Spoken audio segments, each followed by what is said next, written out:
and welcome to our next episode in the NCS 2030 webinar series.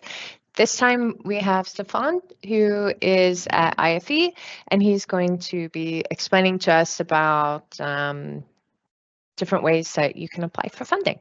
So, Stephane. Yeah, thank you, Lisa. So I'm obviously not. This is not my job to present on how to apply funding. My job is to look for funding. So I'm not. It's the first time I present this. So this is a disclaimer, and I cannot do it better than the funding agency themselves. So the first slide is really the reasons why it's important to submit project proposals, and this talk is addressed to young career scientists. So if you are in your first postdoc position or about to finish your PhD, you have to realize that your position is funded by someone that wrote the proposal and got funded, and you benefiting directly from this funding. At least this is the first step on going towards a career of in science.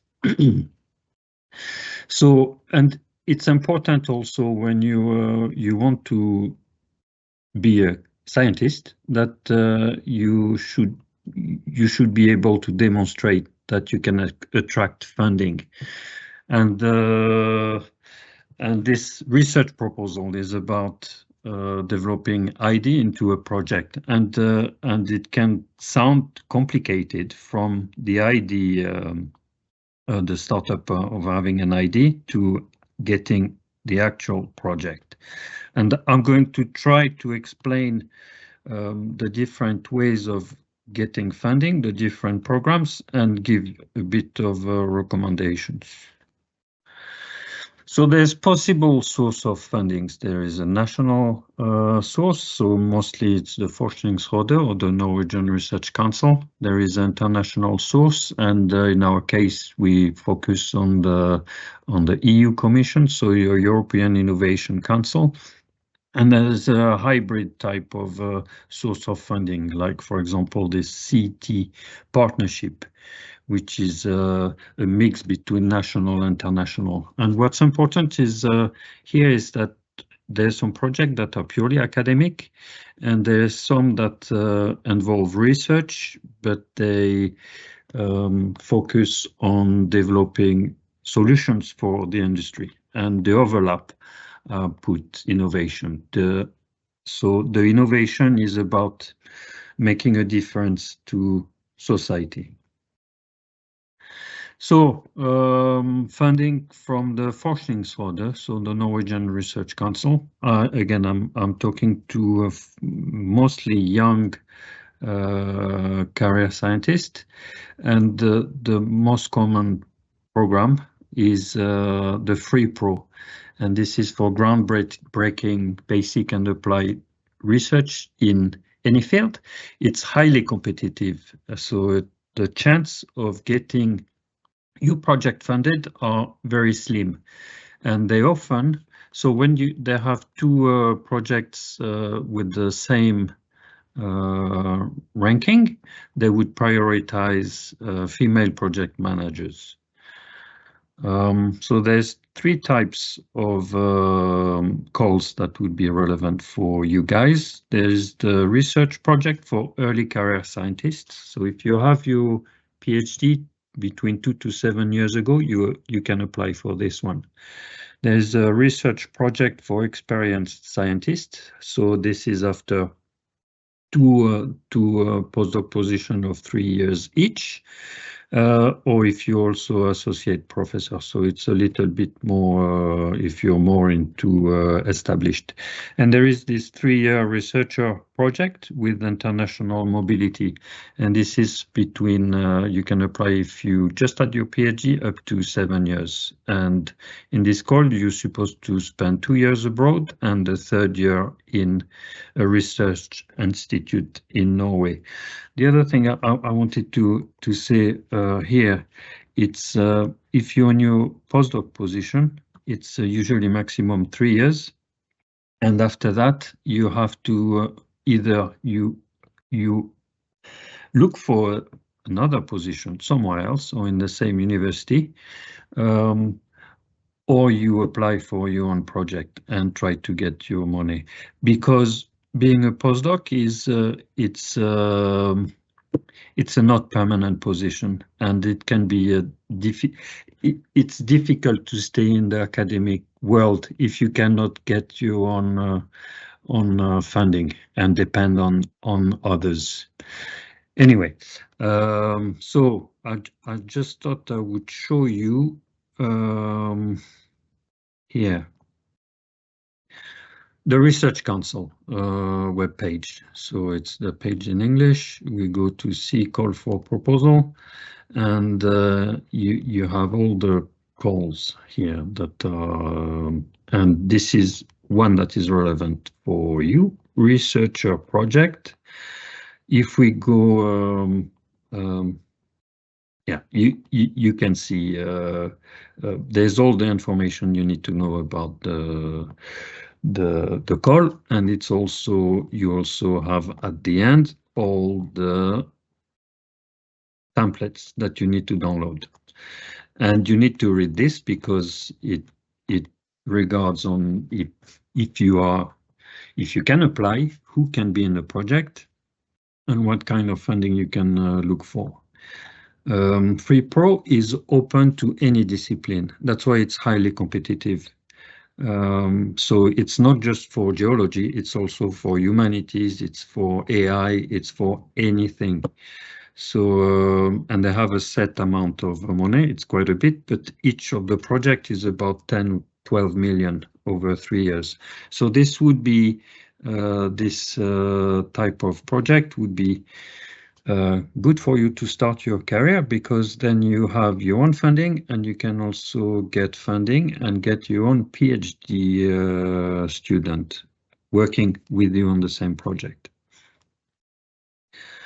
If I go back here, so you can, if you go to the Forskningsrådet page, you can see the different types of call, and you have to read the description of the call.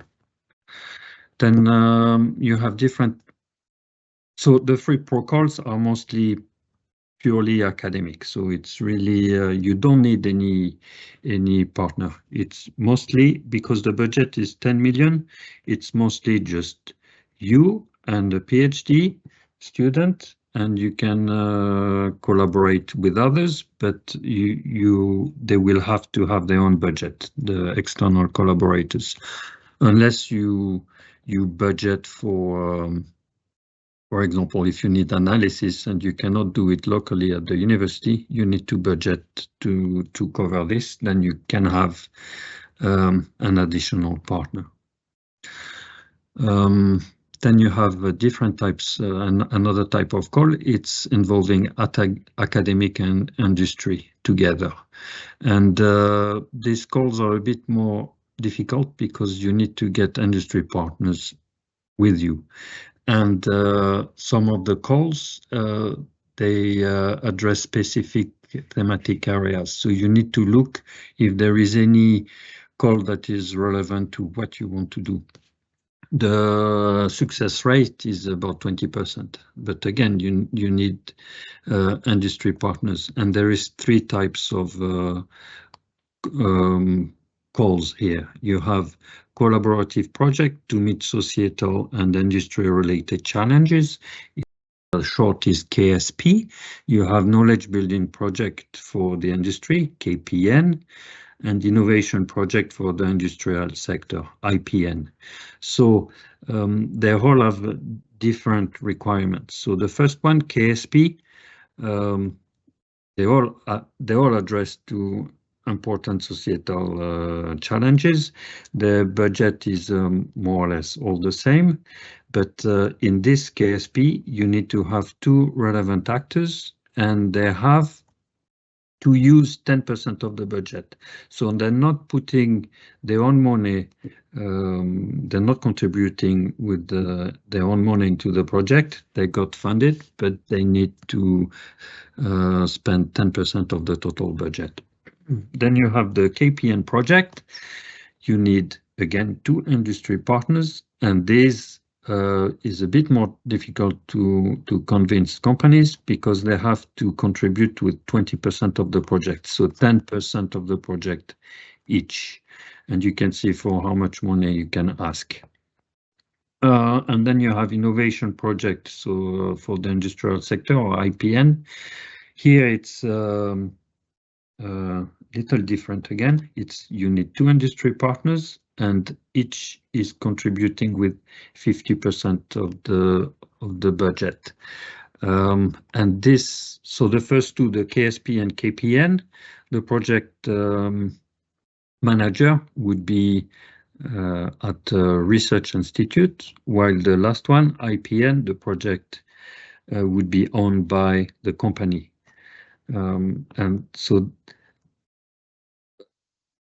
if you can imagine here the technical readiness level would be increasing towards the IPN, where at the IPN the call is specifically designed to make practical solutions. For example, you would develop a product or a service that can be monetized and would be commercialized. Then you have European Research Council, the type of ERC calls that are quite important for the industry. So EIC also for groundbreaking basic and applied research in any field. It's again highly competitive. Very few proposal gets funded, and there's three types that are relevant, and especially the first one would be relevant for early career scientists, would be a starting grant. And here you need to document that you can do research.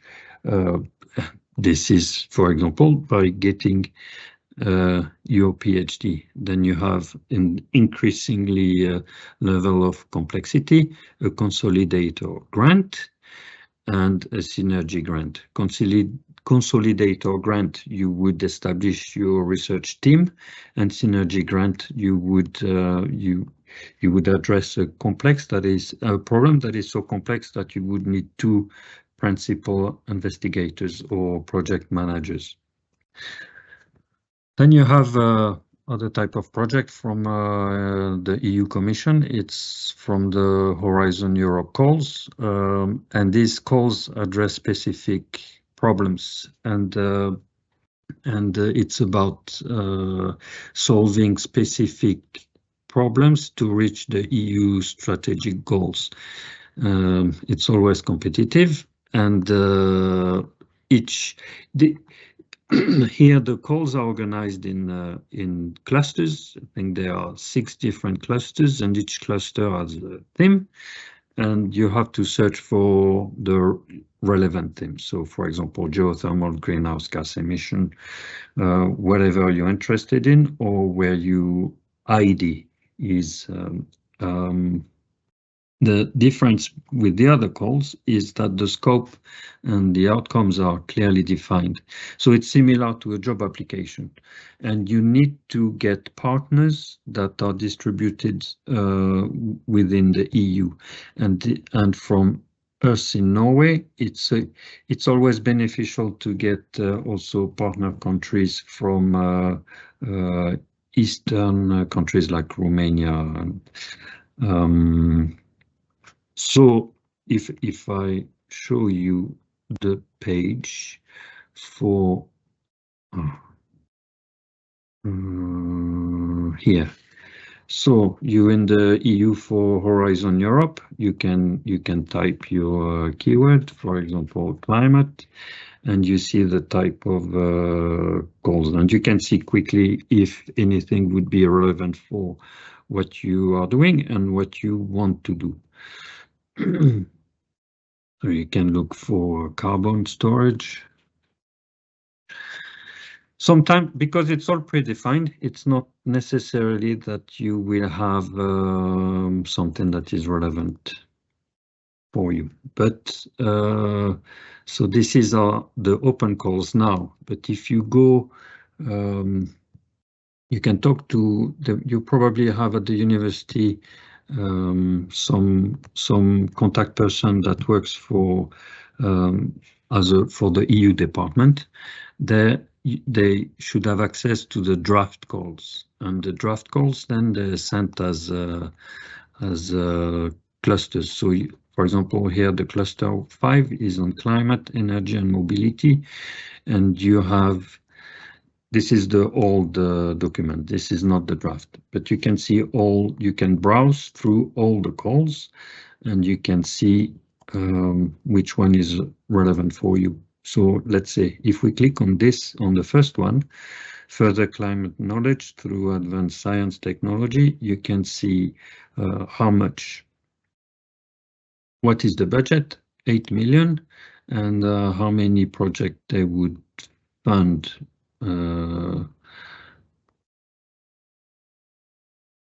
Yeah, one project is 8 million, and they have 16 million for this topic, so they would fund 2 projects. And everything is defined. So you need to, when you read this, you know your competence, you know your colleagues' competence, you use your network to identify relevant partners, and then you need to work on the proposal. And this is quite long. This is 45 pages. The project proposals from the Forskningsrådet, the national projects, it's usually 11 pages, and already 11 pages. It's quite difficult. Well, it's not easy to write something that is convincing. You have other funding mechanisms also, but often they have a smaller amount of money to give away. Some are larger, but usually it's small. And what is important here is that you need to follow announcements in web pages, in social media, email, newsletter, and also listen to colleagues. You probably have someone hear about a call that may be relevant, and they forward it to you, and you have to look and see if it really fits. You have some European calls that are funded by national agency, like this type of calls. So the partners from each of the country would submit the same proposal to the national funding agency. So, for example, we have a project, ACT project called PERBAS, which is about storing CO2 into basalt sequences, and we have partners from Germany, India, and the US. In this type of call, you have a set of company partners or partners that should be from a specific country, and you submit the project together, and the funding is given by the Forskningsrådet for us, for the German Research Council for the German, and for the National Funding Agency for the Americans, and their own for India. Then we have bilateral collaboration, so it's small grants, for example, the EA grant between Norway and other countries. So if I show you here, you have EA grant, it's small grant, it's maybe 500,000 kroner. Here it's between Norway, Iceland, Liechtenstein. You have other type of very small money, for example, from between France and Norway. Here they would give you 3,500 euros to just cover 2 meetings, 1 meeting per year, 1 in France and 1 in Norway.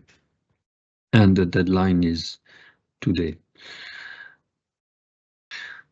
So the road to success, you have to remember that once you submit, either you get it or you don't. So you have to make sure that your proposal is perfect.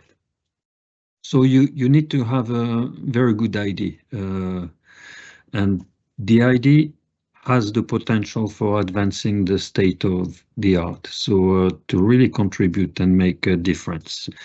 The idea can be development advances in theory, methods, or experiments.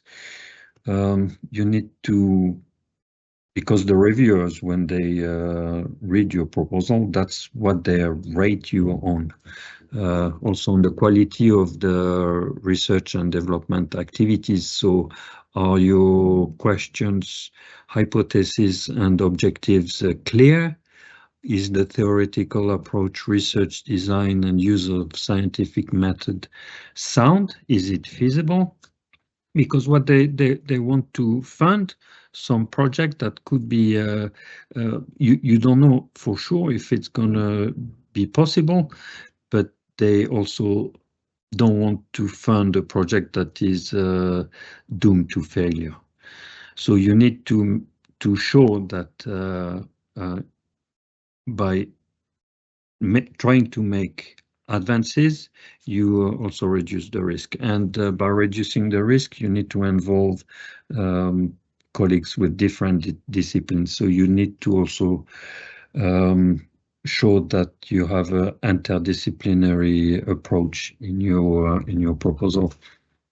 It's also what is important is the impact of the project if you get it funded. So it has to be a high academic impact and a high societal impact. What is going to change, and explain how what will be new. And the implementation of the project is are you the smart one that can actually manage and reach the goals. That's what you have to show.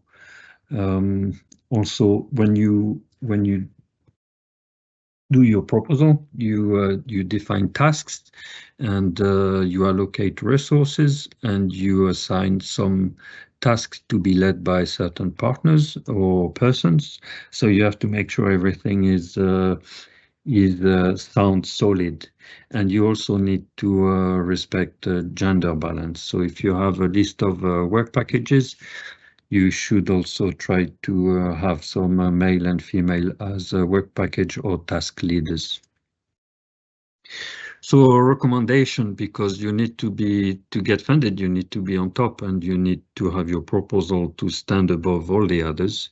So it would be a bit sad if you spend a lot of time working on the proposal, and it's not just about writing, it's talking to the partners, and it's to make sure everyone contributes. So it takes a lot of time.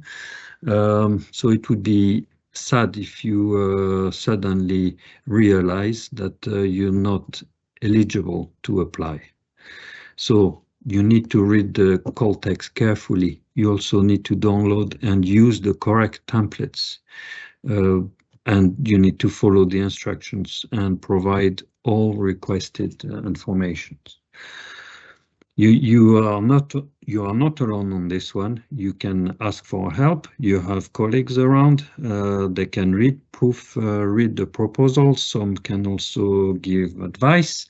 You have also colleagues that have had some projects funded. You can ask them if you could have a look at their proposal and how they wrote it. Obviously, you can only ask two colleagues, not usually people would not share their proposals if you ask them from outside your own organization. You also need to contact your admin to discuss and approve the budget allocation. So this is more of an admin part. Again, it's about choosing the right partners. So it's partners, but it's also when you, if you have a free pro project, you need to get the right PhD candidate, because I don't know, maybe 50% of PhD candidates don't finish, and you will realize that it's quite a bit of work to put together a proposal and get it funded for at the end getting a candidate that doesn't finish. It's a bit of a, yeah, it's a downer. So you should not duplicate competencies in a project, but instead try to get complementary competencies by having another partner that can do what you cannot. You also have to look at beneficial versus associated partners. So beneficial partners are the ones that are included in the budget, and so they have tasks well defined, and they have their own budget, and they have their resources. So in a person month they will spend on the project, and associated partners would be external, like collaborations that don't take any of your budget. You also have something interesting, is that if you apply for EU projects, some countries are not part of it, but they can be in the proposal. So they don't take any budget, but they have their own budget. So if you get your project funded, the Swiss government will provide the funding for the Swiss partner without taking any of the chunk of your own budget. So in the end, when you write your proposal, you really have to sell your idea to convince the reviewers that they should highly rank your proposal and that you should get the funding. So use simple and short sentences. The proposal is to be understood by experts with different backgrounds. So you don't know who is going to review your proposal. So you have to make sure that it's easy to understand. Don't go in too much technical detail that would only be understood by you or people that just do what you are doing. It's also important to connect what you plan to do in the project with other existing projects for synergies, so projects or infrastructures that are already funded. So this is to create synergies. So it's basically to multiply the impact of the funding. And you can use references, but not overdoing it. It's not a scientific paper that you're writing, so and references take space. So this is my last slide. Submitting research proposals and getting funded, it's a highly competitive universe, and a lot of time you will not get funded. You will get a negative response. The thing is, at least if your proposal get rejected, you have a review. You know what you can fix. Do not take it personally. But there is only one way, and it's to move upward and just to continue. That's the game when we want to do be a scientist, is to submit proposals. That's it. Thank you. So if you have any question, please